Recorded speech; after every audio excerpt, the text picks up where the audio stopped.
बिस्मिल्लाहिर्रहमानिर्रहीम। मैं हूं तनवीर अब्बास और आपको सी प्लस प्लस के इस कोर्स के अंदर वेलकम करते हैं। तो अगर आप इस चैनल पर न्यू हैं तो चैनल को लाइक करें, सब्सक्राइब करें और अपने दोस्तों के साथ ज़रूर शेयर करें। तो आज के इस लेक्चर के अंदर हम एरेस में किस तरह से इनपुट आउटपुट करते हैं वो देखेंगे। लास्ट लेक्चर के अंदर हमने एरेस के बारे में डिस्कस किया था कि एरेस क्या होती हैं, किस तरह से हम वैल्यू स्टोर करवा रहे होते हैं, इंडेक्सेस क्या होते हैं, सबस्क्रिप्ट्स क्या होते हैं। तो सिमिलर जिस तरह हम वेरिएबल्स के अंदर इनपुट आउटपुट करवाते हैं, बिल्कुल उसी तरह से हम एरेस के अंदर की भी वैल्यूज़ को इनपुट आउटपुट करवाते हैं। इनपुट करने के लिए हम सी इन का ऑब्जेक्ट इस्तेमाल करते हैं। ये हमने अगर इनपुट वैल्यू करनी है तो हम सी इन ऑब्जेक्ट इस्तेमाल करते हैं। अगर हमने आउटपुट वैल्यू करनी है तो हम सी आउट ऑब्जेक्ट को इस्तेमाल करते हैं। तो बिल्कुल इसी तरह से एरेस के अंदर अगर हम वैल्यूज़ को इनपुट करवाना चाहते हैं तो हम सीन ऑब्जेक्ट इस्तेमाल करेंगे, और अगर आउटपुट करवाना चाहते हैं तो सी आउट ऑब्जेक्ट इस्तेमाल करेंगे। तो आज हम एक छोटा सा प्रोग्राम करेंगे जिसके अंदर हम इंडिविजुअली एलिमेंट्स को स्टोर करना भी देखेंगे और उससे वैल्यूज़ को आउटपुट कैसे करते हैं वो भी देखेंगे। तो मैं सिंपली क्या करता हूँ, हम एक एरे बना लेते हैं इंटीजर टाइप की, उसका नाम रख लेते हैं मार्क्स, और उसका मैं लेट्स साइज रख लेता हूँ 5 के मार्क्स हमने स्टूडेंट्स के मार्क्स लेट्स हमने स्टोर करवाने हैं। तो उसके लिए मैं क्या करता हूँ अब ये मैंने एक एरे बना ली मार्क्स नाम से, वो 5 स्टूडेंट्स के नाम को महफूज करेगी। उसके बाद मैं क्या करता हूँ, पहले इंडेक्स के ऊपर पहले तो हम स्टैटिकली हम उसके अंदर वैल्यूज़ रखवा देते थे, हाँ जी इधर ही 5 वैल्यू दे दी। अब ये हम रन टाइम के ऊपर, रन टाइम का मतलब है प्रोग्राम चलने के दौरान हम वैल्यूज़ को देना चाहते हैं। तो फिर हम क्या करेंगे, हम सिंपली यहाँ पे सीन ऑब्जेक्ट इस्तेमाल करेंगे क्योंकि हमने उसके अंदर वैल्यू को इनपुट करना है, वैल्यू को स्टोर करवाना है। तो सी इन कौन सी वैल्यू, उसके लिए हम नाम लिखेंगे। इधर अगर वैसे वेरिएबल लेते थे, जो भी हमारे पास वेरिएबल होता था, अब हमारे पास वेरिएबल नहीं है, एरे है, तो एरे का क्या नाम है, क्योंकि कोई भी चीज़ जब वैल्यूज़ हम देते हैं तो एज अ इनपुट के तौर पे, एज ए वेरिएबल के तौर पे, तो वहाँ पे वेरिएबल का नाम आता था। अब हमने एरेज के अंदर देना है, तो एरेज का नाम क्या है, मार्क्स, और इसका इंडेक्स पहला क्या है, 0 इंडेक्स है। तो मैंने आपको पहले बताया था कि 0 इंडेक्स होता है। तो ये क्या होगा, एक वैल्यू जैसे प्रोग्राम चलेगा तो आपसे एक वैल्यू लेगा, सी इन का मतलब इनपुट लेगा आपसे, किसके लिए, एरे के इंडेक्स 0 के लिए एक वैल्यू लेगा। ठीक है जी। उसके बाद हम दूसरी वैल्यू लेते हैं सी इन, अब उसमें मार्क्स इंडेक्स नंबर 1 के लिए वैल्यू लेगा। ठीक है, हम कहते हैं जी दूसरी तरफ एक वैल्यू लेंगे, देंगे, इंटर करेंगे, तो फिर वो दूसरी सीन दूसरी वैल्यू मांगेगा, वो हम इंटर कर देंगे। इसी तरह से फिर नेक्स्ट सीन ऑब्जेक्ट को इस्तेमाल करते हुए, ये एक्सट्रैक्शन ऑपरेटर है जो सीन के साथ में, ठीक है और जो सी आउट के साथ वो इंसर्शन ऑपरेटर इस्तेमाल करते हैं। ये जो हम ग्रेटर देन साइन है, ये हमारे पास इंसर्शन ऑपरेटर होते हैं, सॉरी एक्सट्रैक्शन ऑपरेटर है, इंसर्शन सी आउट वाला होता है।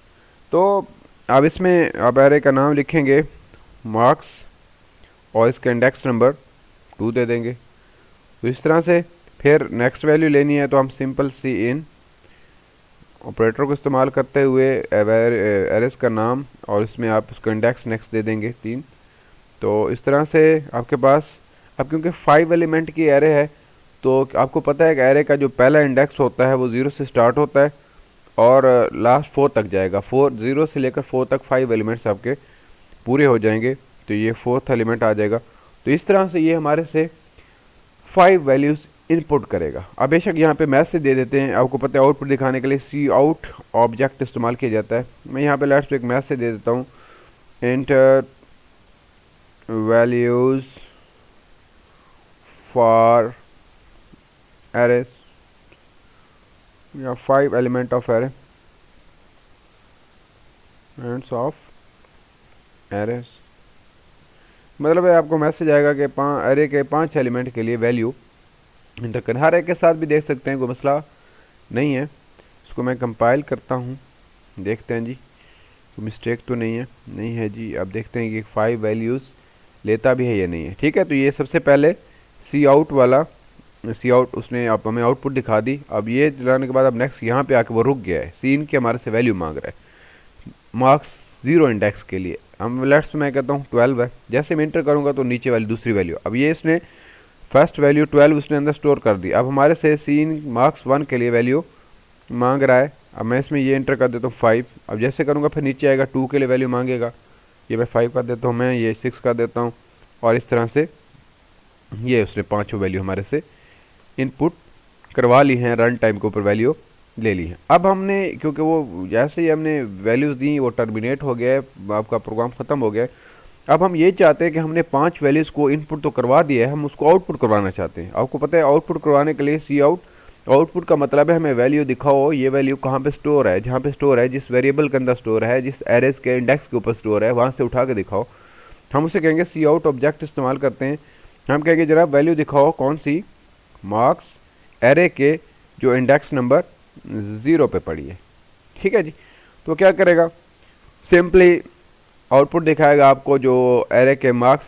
अब यहाँ पे बेशक आप मैसेज दे दे कि मैं कहता हूँ कि आप इधर हमें नज़र आ जाए कि बाकी ये वैल्यू दिखा रहे हैं सी आउट एलिमेंट्स इन द या वैल्यूज़ इन एरे। हम एक मैसेज दे दें कि ये वैल्यूज़ इन एरेज और मतलब ये हमारे पास मैसेज आएगा कि जनाब आपने इनपुट तो दे दिया, अब जब प्रोग्राम यहाँ पे आएगा तो दिखाएगा कि ये जो एरेज के अंदर जो आपने वैल्यू इनपुट की थी वो ये है। तो ये सबसे पहले सी आउट में हमें एक आउटपुट दिखाएगा कौन सी, जो मार्क्स एरे के इंडेक्स 0 पे हमने रखी होगी, जो हमने मार्क्स एरे के 0 इंडेक्स के ऊपर इनपुट की होगी। तो एक वैल्यू ये दिखाएगा। फिर हम कहते हैं क्योंकि हमारे पास 5 एलिमेंट्स हैं तो हम कहेंगे जनाब उसके जो इंडेक्स नंबर 1 पे वैल्यू है वो दिखाओ। फिर हम कहेंगे जनाब इसके जो इंडेक्स नंबर, स्पेलिंग मिस्टेक, उसके इंडेक्स नंबर जो 2 पे है वैल्यू वो दिखाओ। तो हम सिंपली यहाँ पे इसको कॉपी कर लेते हैं बजाय हम इतना ज़्यादा टाइम कंज्यूम करें। तो इंटर करते हैं और इसका इंडेक्स 3 कर देते हैं, 2 की आ गई, ये 3 इंडेक्स आ जाएगा। उसके बाद ये हम इसको कह देते हैं 4। ठीक है, तो ये इस तरह से। तो ये क्या करेगा, 4 वैल्यूज़ को इनपुट करेगा, 5 वैल्यूज़ को इनपुट करेगा और वैल्यूज़ को हमें आउटपुट के तौर पे दिखा देगा। देखते हैं कि वाकई ये दिखाता भी है या ऐसी हम बातें कर रहे हैं। तो जी आ गया, वैल्यूज़ मांगेगा, हम कहते हैं पहली वैल्यू है जी 12, अब दूसरी वैल्यू 13, उसके बाद 14, उसके बाद 15 और उसके बाद 16। ले जी वैल्यूज़ इन एरेज आर, ये देखिए 12, 13, 14, 15। अब आप चाहते हैं कि नई लाइन पे आ जाए एक वैल्यू, क्योंकि एक ही लाइन में सारी शो हो रही है। तो यहाँ से आपको एंडल का कंसेप्ट अगर कोई मिक्सिंग है तो वो भी आप ऑपरेटर यहाँ पे इस्तेमाल करेंगे और इधर एंडल यूज़ कर लेंगे। ठीक है जी, तो ये पहली वैल्यू दिखाएगा, उसके बाद लाइन छोड़ देगा, लाइन को ख़त्म कर देगा और ये नेक्स्ट लाइन पे चला जाएगा। अब ये भी दूसरी वैल्यू शो कराएगा, उसके बाद एंडल की वजह से नई कंट्रोल को नई लाइन पे मुंतकिल कर देगा।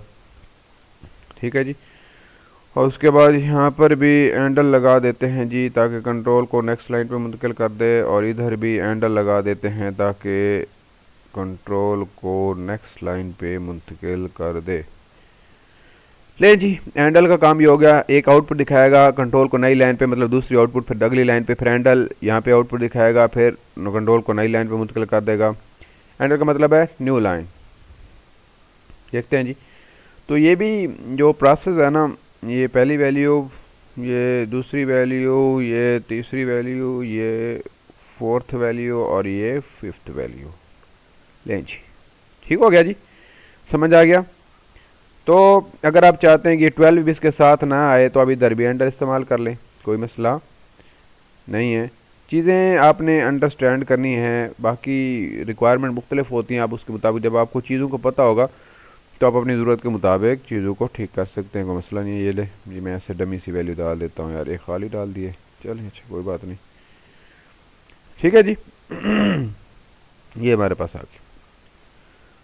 तो ये जो है ये भी वेरिएबल की तरह टाइम कंज्यूमिंग है, इस पर भी ज़्यादा टाइम लगता है। तो हम क्या करेंगे नेक्स्ट कि हम बार बार ये इंडेक्स 0 लिखें, 1 लिखें, 2 लिखें, 3 लिखें। इनपुट के लिए जी हम इतना हमने ये सारा टाइपिंग की, फिर आउटपुट के लिए देखें इनपुट के लिए हम इतना हमें लिखना पड़ा, जिससे बेहतर था कि हम वेरिएबल्स के अंदर ही वैल्यू ले लेते।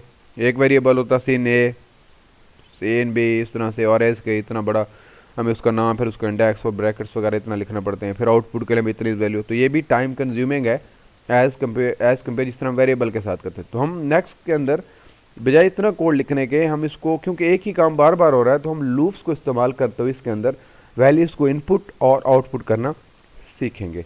तो इंशाल्लाह इसको समझिएगा। नेक्स्ट लेक्चर तक हम आपको मज़ीद इसकी में बेहतरी के लिए लूप्स का इस्तेमाल करके एरेस के अंदर इनपुट आउटपुट करेंगे।